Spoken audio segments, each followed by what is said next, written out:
This is the story about a forgotten genius,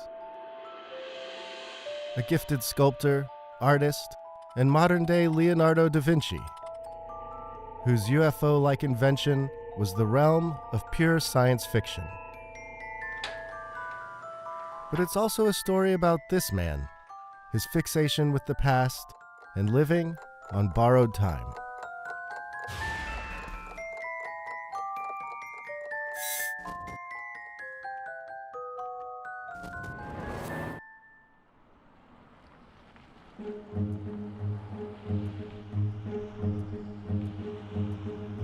A couple of years ago, I got this email from a guy named Randy Hunter who was promising me the greatest nonfiction story never told.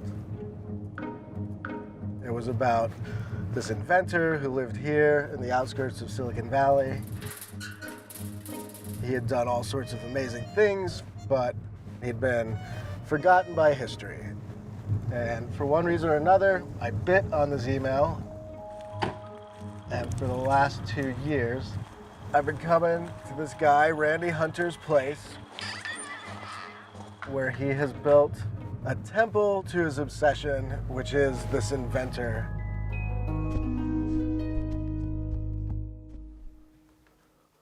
What are you doing in here, man? I got another big batch of photos. We got a few minutes to look at this? Yep.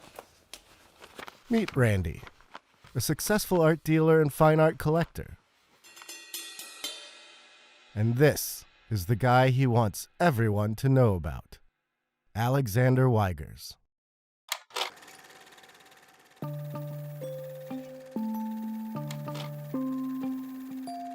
Weigers was born in 1901 in the Dutch East Indies. As a teen, he moved to Europe to study engineering, and then moved to the US to study sculpting.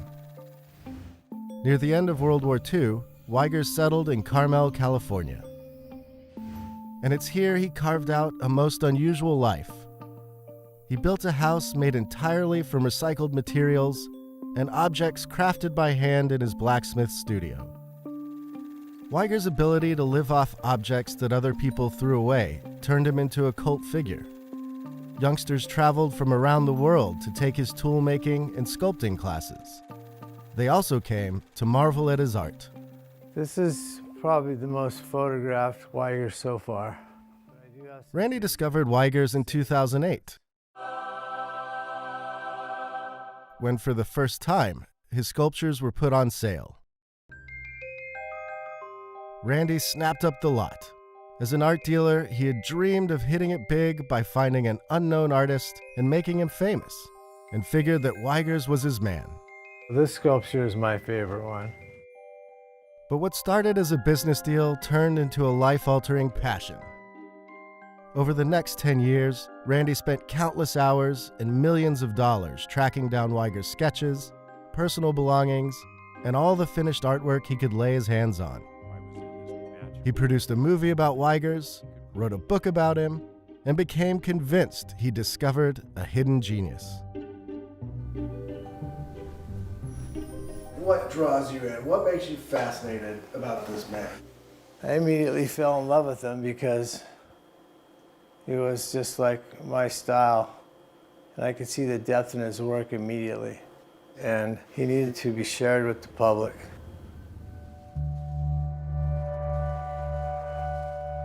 The version of Randy you're seeing is more sedate than the affable, chatty salesman I first met.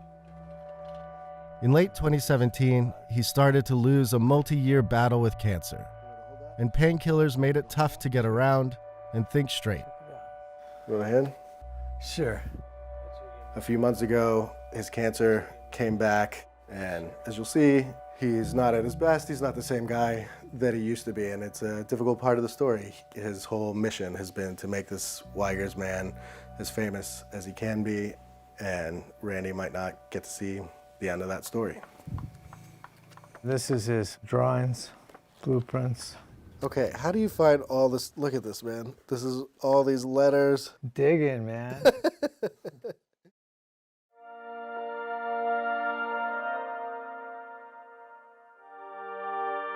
During his hunt into Weigers' life, Randy discovered something extraordinary. Hand-drawn designs for an exotic aircraft dating back to the 1920s. Alex appeared to have invented the very first flying saucer. That was an amazing find in itself.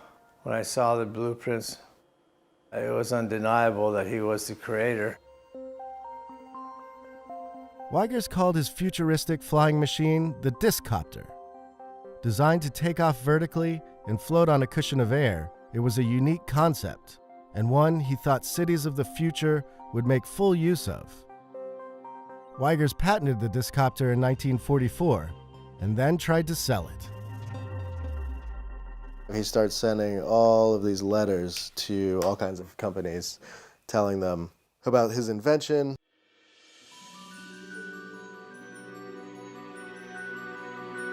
As word of the Discopter began to spread, Alex felt the U.S. military stole the idea. It was an accusation they denied. But for Weigers, evidence of the theft was there for all to see, as images of his flying saucer seeped into popular culture, influencing everything from architecture to cars and movies. A two-seater, ready soon, may be the car or chopper of the future. There's this whole flurry of stories. Weigers, first with Saucer, a Dutchman says he designed flying saucer 23 years ago, the man who invented the flying disc. He didn't really seem to be after compensation as much as recognition that he'd done something important and wanted a bit of credit for it.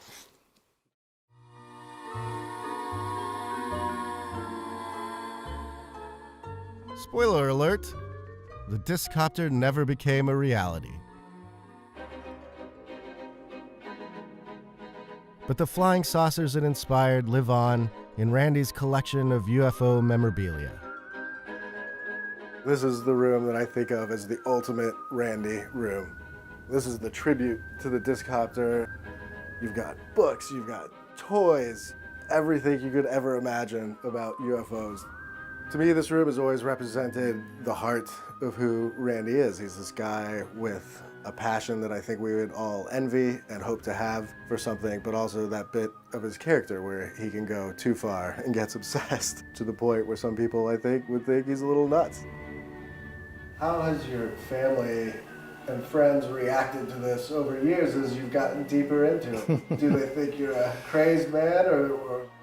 How crazy you are, I think, depends on how much money you spend on your project.